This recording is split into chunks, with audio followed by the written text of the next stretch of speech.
Okay. Wow. Did not expect that impact. Well, at least now we're in the suspect's house. Okay, so where do I begin?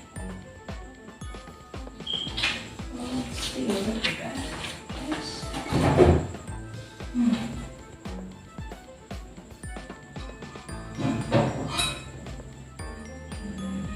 Just a map, I guess.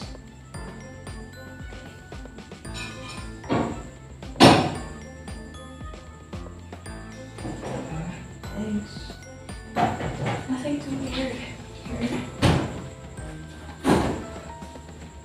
Eyes.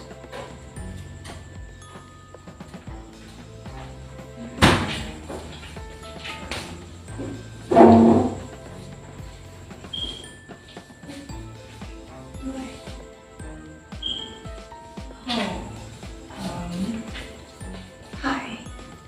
We kinda need to talk. Would that be okay?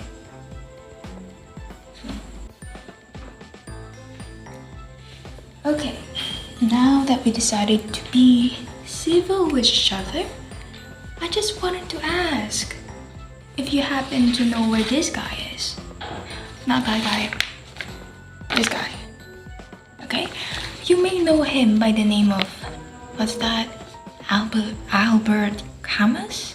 Camus, whatever, okay? That's not the point. The point is, this man is a suspect. Okay? I'm not supposed to be telling you this, but this is possibly an extraterrestrial being.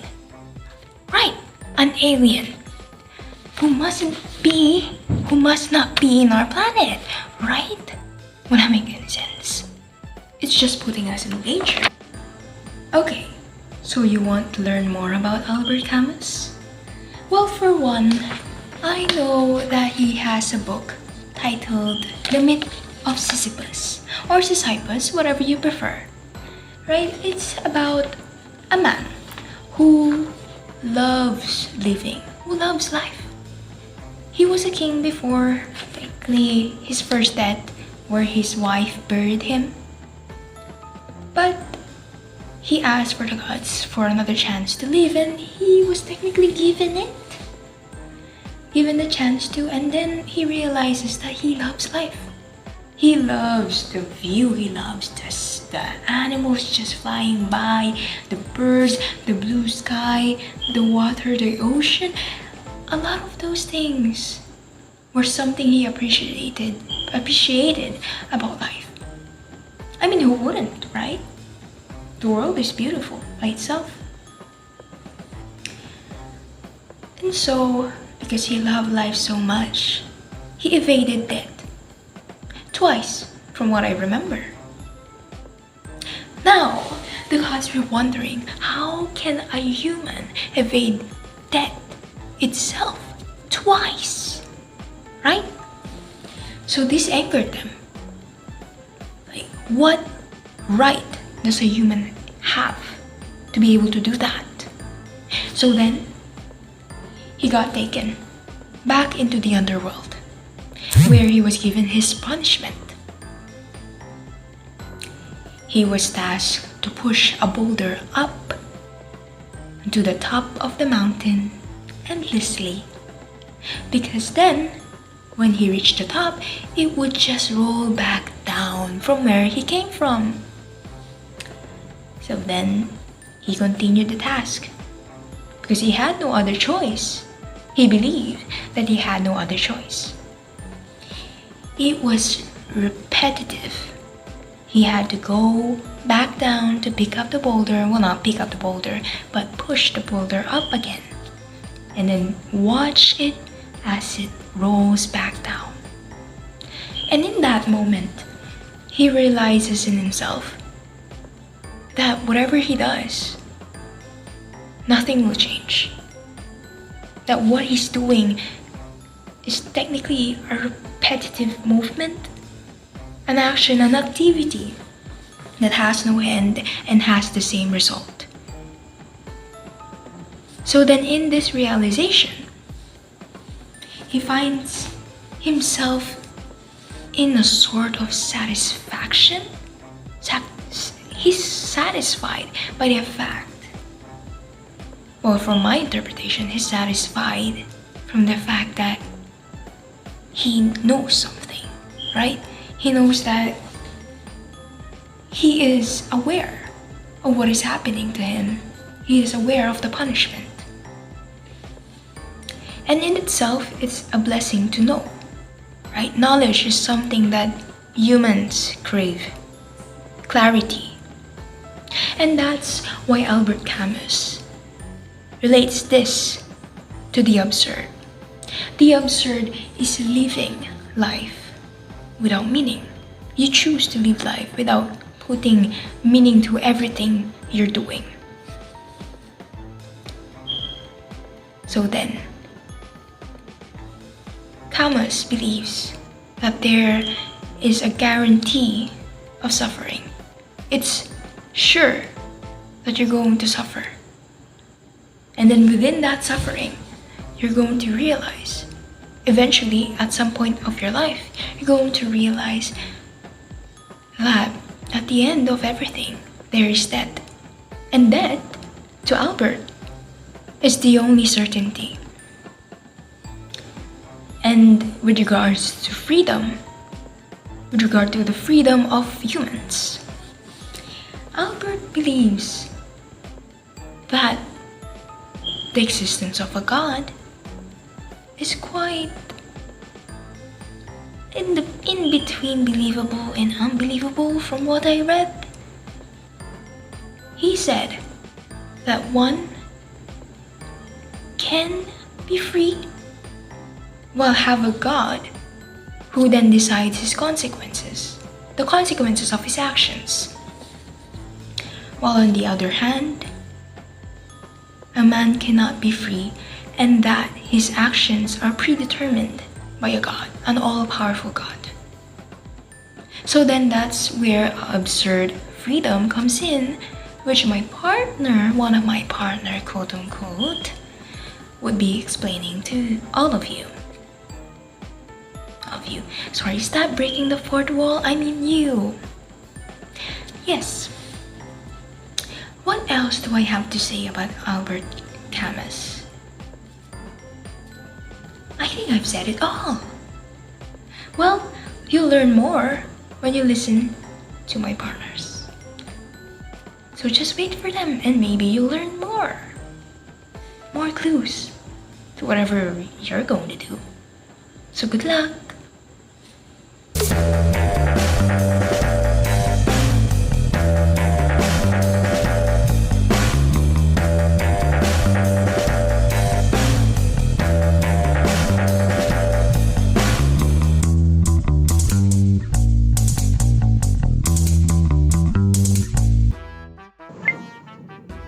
An absurd reasoning, absurdity and suicide.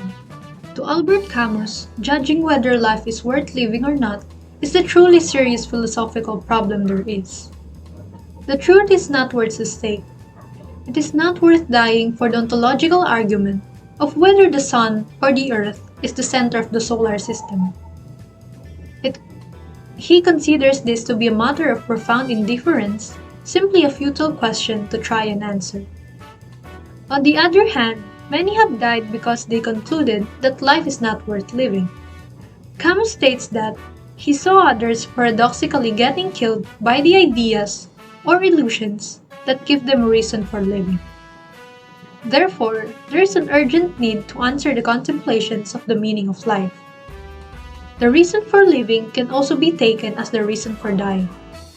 The relationship between individual thought and suicide is portrayed by the silent protest of one's heart against their own existence. An individual is ignorant of it, but beginning to think is beginning to be undermined. The power of thought only goes from that point. Though it is unverifiable, the masses have presumed it to be the effect of personal sorrows or of incurable illnesses. However, another known reason of suicide would be for political protests during the Chinese revolutions. In a sense, it is a confession that life is not worth the trouble of, or that one cannot handle it.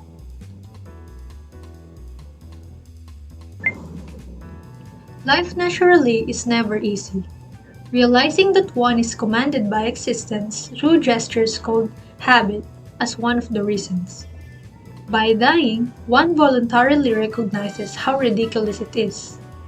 The conscious man feels out of place in the universe divested of illusions and lights.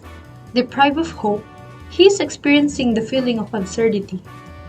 According to Camus, all healthy men must have at least thought of their own suicide once or more in the span of their life.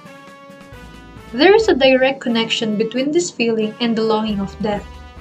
Is suicide right to be considered a solution for the absurd? The contradictions are constant for this matter. There is irony in saying yes and answering no.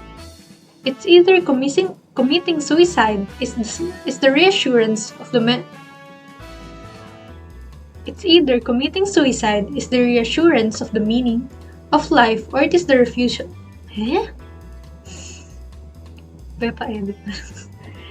It's either committing suicide is the reassurance of the meaning of life or it is the refusal. No, refusal! Oh my gosh. Refusal. It's either committing suicide is the reassurance of the meaning of life or it is the refusal of putting a meaning to life. In short, the essence of that contradiction lies in what I shall call the act of eluding. Eluding is the fatal evasion, also known as hope. It is the act of letting oneself be deluded by the illusions of light in the dark. This brings us back to the question on whether life absurdity requires one to escape it through hope or suicide. Is there a logic to the point of death?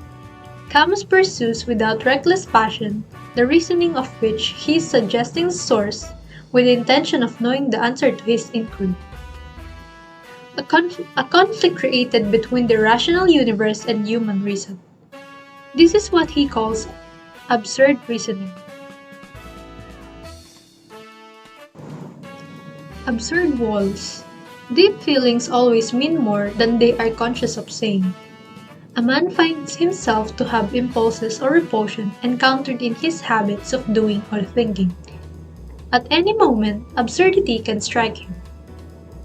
With the claim that man will remain unknown, as do emotions, which are indeterminate, simultaneously as vague and as definite, they succeed in allowing absurdity to arouse curiosity through the beauty it possesses.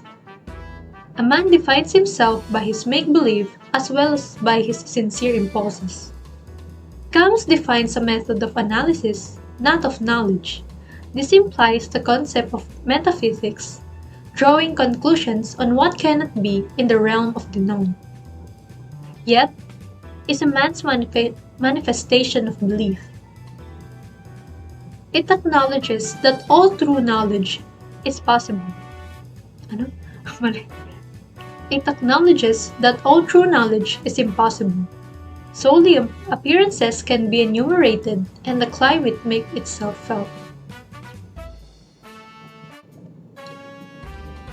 Perhaps we shall be able to overtake that elusive feeling of absurdity.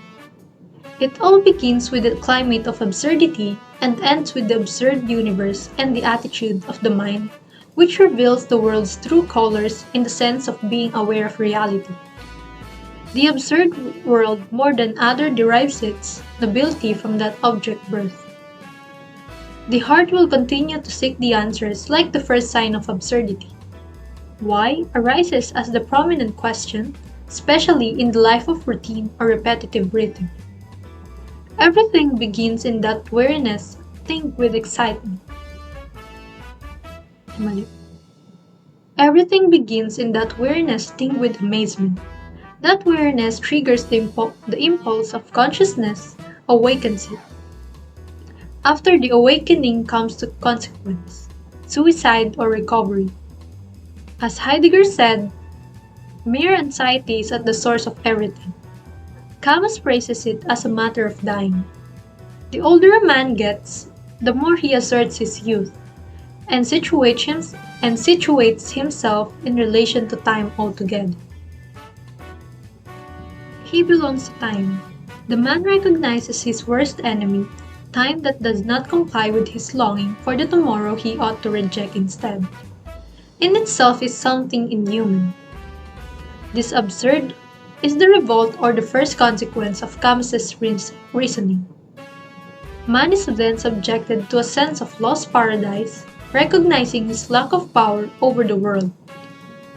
That denseness and that strangeness of the world is the absurd. In truth, death is no experience. In truth, in truth, death is no experience but has been lived and made conscious. Yet this illusion will help us work out the problem of time and present a solution afterward. Which brings us back to suicide and recovery. The willingness to die voluntarily or to hope in spite of everything. The mind's first step is to distinguish what is true from what is false. Man then discovers contradictions, paradoxes that possess simplicity, which makes them irreducible. To understand is to unify. It is essential that to understand the world, it must be reduced to the human perspective. To understand is to unify. It is essential that to understand the world, it must be reduced to the human perspective, terms of thought. What we think we know versus what we really know. Nostalgia for unity circles back to the ridiculous contradiction of a mind that asserts total unity at the same time as disproving it, enough to stifle hopes. In turn, the man despairs of ever thinking that he can reconstruct the familiar, calm surface which would give him peace of heart. Assumption of truth happens due to the thirst for knowledge. For if I try to seize this self of which I feel sure, if I try to define and to summarize it, it is nothing but water slipping through my fingers. Uncertainty of his truths reminds the man that he is still a stranger to himself and the world. The gaps he wishes to complete will never be filled. There are the truths but no truth, not only revealing nostalgia but also ignorance.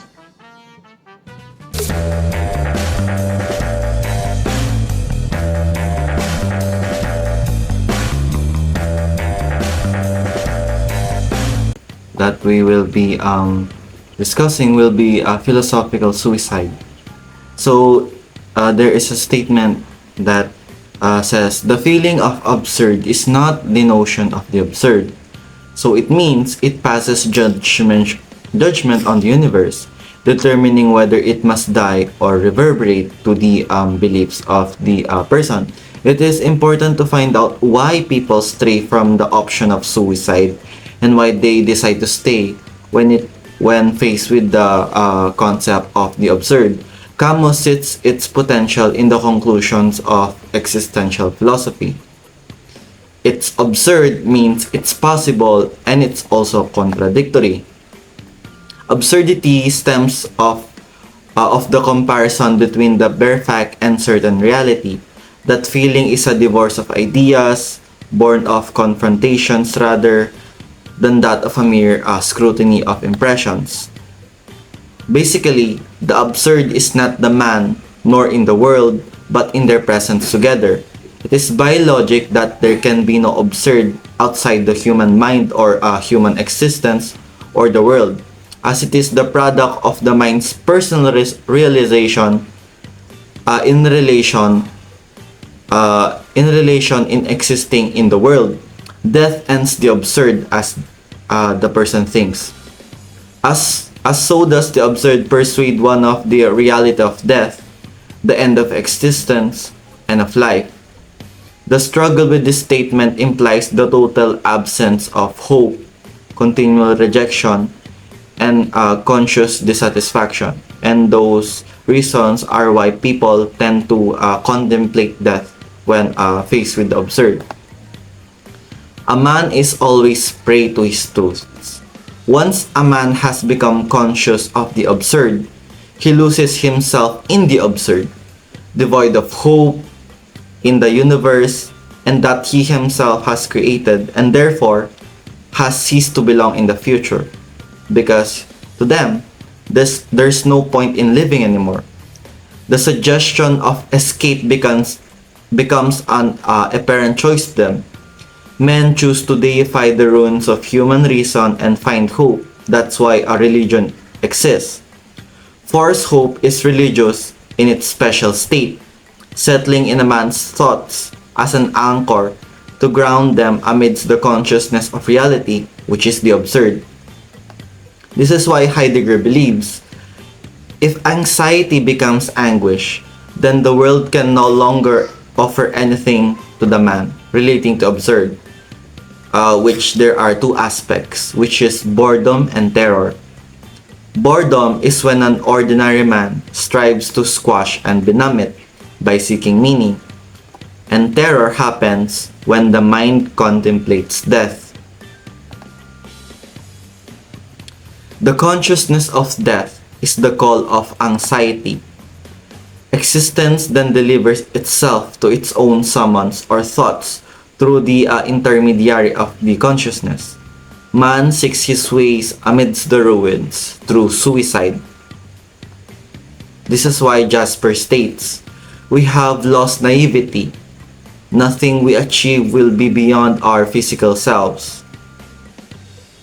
This is why the end of the mind is failure, because it is death. He discloses the flaws in each system revealed by history, the illusion, the preaching, with the impossibility of knowledge. Everlasting nothingness is the only reality. That's why again, people contemplate death when faced with the absurd. Chestov implies that a man eventually stumbles on the irrational human thought. The exception in the domain of the heart or of the mind is the human revolt against the irremediable. Also, Kierkegaard says he embodies the absurd unlike the others. The surest of stubborn silences is not to hold one's tongue, but to talk. No truth is absolute under the absurd. The man refuses consolations, ethics, reliable principles, as the man is careful not to quiet his heart's pain, but to awaken it. The desperate joy of a man is willingly crucified. Lucidity, refusal, and make-believe fact as his building blocks. Thus, an absurd spirit grappling onto reality that is beyond comprehension.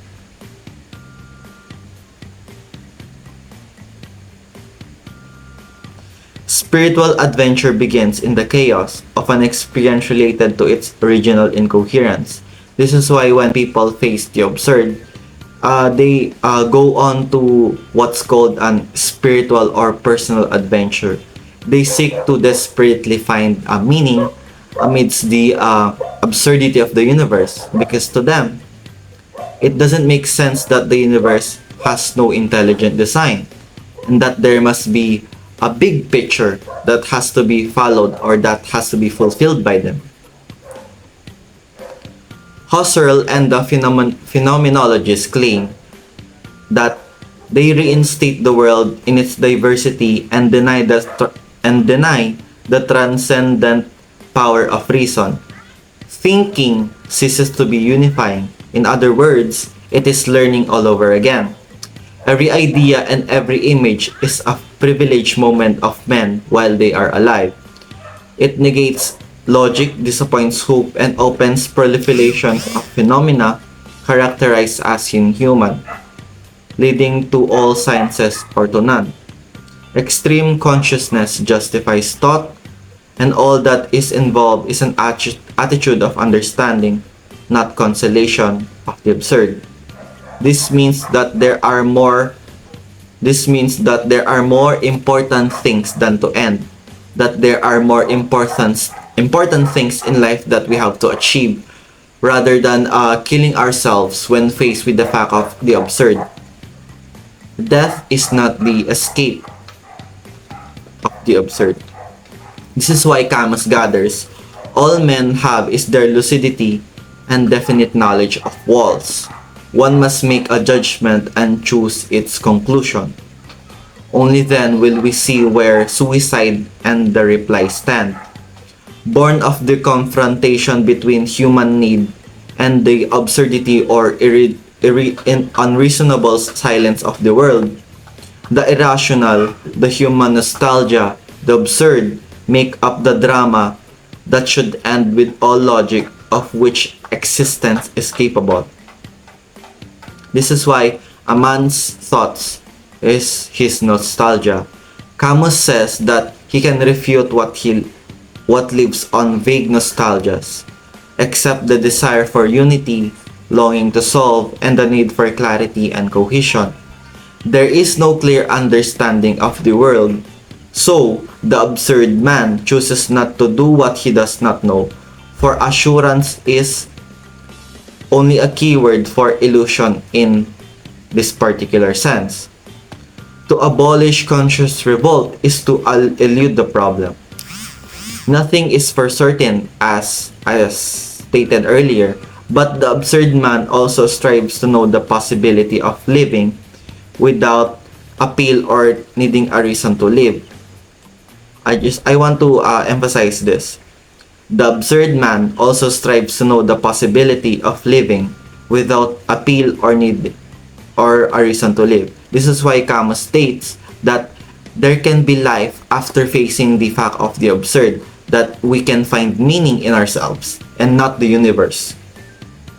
Other than living solely for living, he lives only with what he knows and keeping the absurd alive, kumbaga. It will be lived all the better if it has no meaning. Else, there is constant confrontation between man and his own obscurity, a fight for impossible transparency.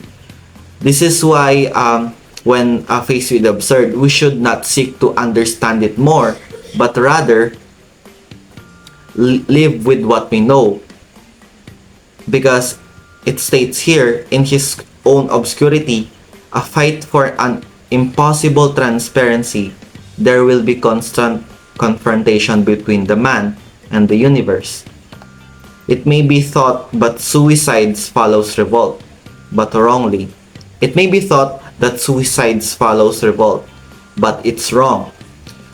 While revolt is certainly of a crushing fate without resignation, absurd experience is remote from suicide.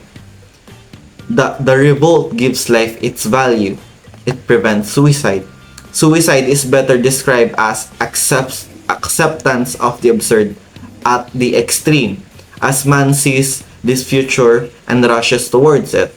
And this future is life has no meaning, and therefore, what's there to live? What's there to participate in?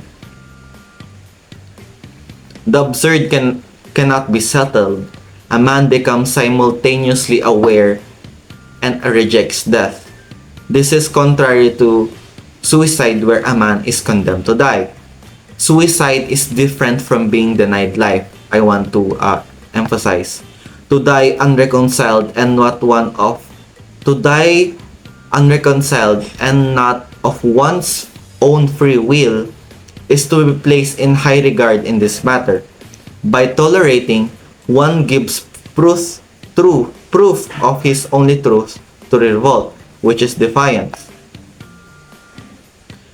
And what do they mean by defiance? The defiance is living. Defiance is living when faced with the fact of the absurd once again. Knowing whether or not a man is free involves knowing whether he can have a master. The mere belief of having a God takes away the meaning of freedom, omnipresent, and things like that.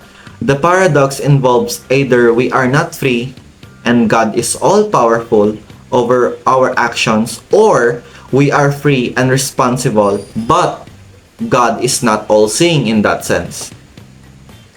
Camus acknowledges that one has freedom of thought and in his own actions, though man may also contradict his liberty at some point in time by making bad decisions.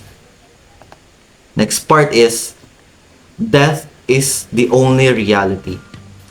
The absurd then lightens with the point that there is no future. The reason for one's inner freedom, while it is true that death liberates, the return to consciousness represents the first step of absurd freedom. And what do I mean by that? By but by existentially preaching, a spiritual leap escapes consciousness. In that bottomless certainty, a mind finds himself influenced to take a broad view in his life, involving the principle of liberation, yet it takes the place of in the illusions of freedom. Nothing is possible, but everything is given. One can accept this and draw their strength, their refusal to hope, and their unyielding evidence of life without consolation from such illusions. Being aware is living to the maximum. To the absurd, all experiences are not important, and yet it urges the person toward the greatest quantity of experiences in contrast. Truthfully, absurd is contradictory within itself, as it depends solely on you and not the circumstances of your life or in the universe or in the world. You are given the freedom to live as you know how. The world provides us with the same sum, but we are yet to be conscious by them. Man does not choose. Man does not choose. His madness and death are irrepaраbles, in the same sense that the absurd and the extra life of consciousness depend on death. Mere activity of consciousness as the invitation of death. Camus refuses suicide.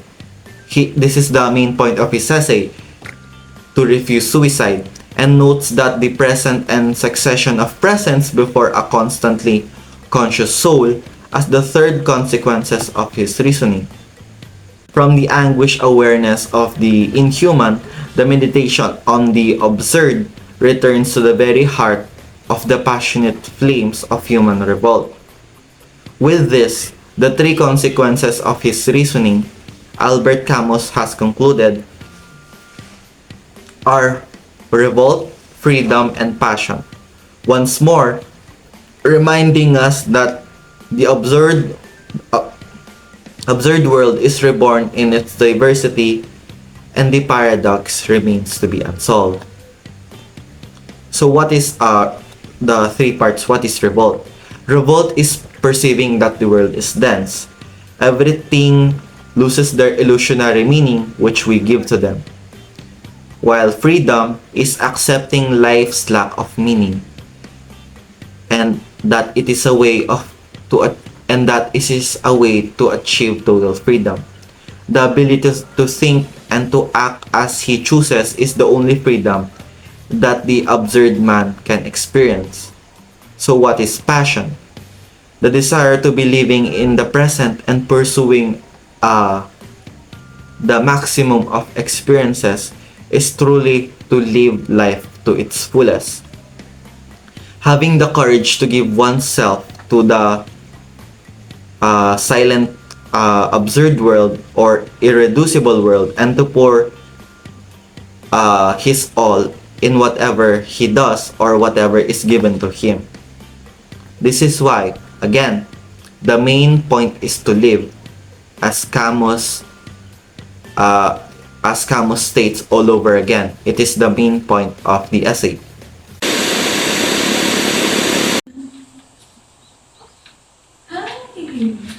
Hi, I'm back.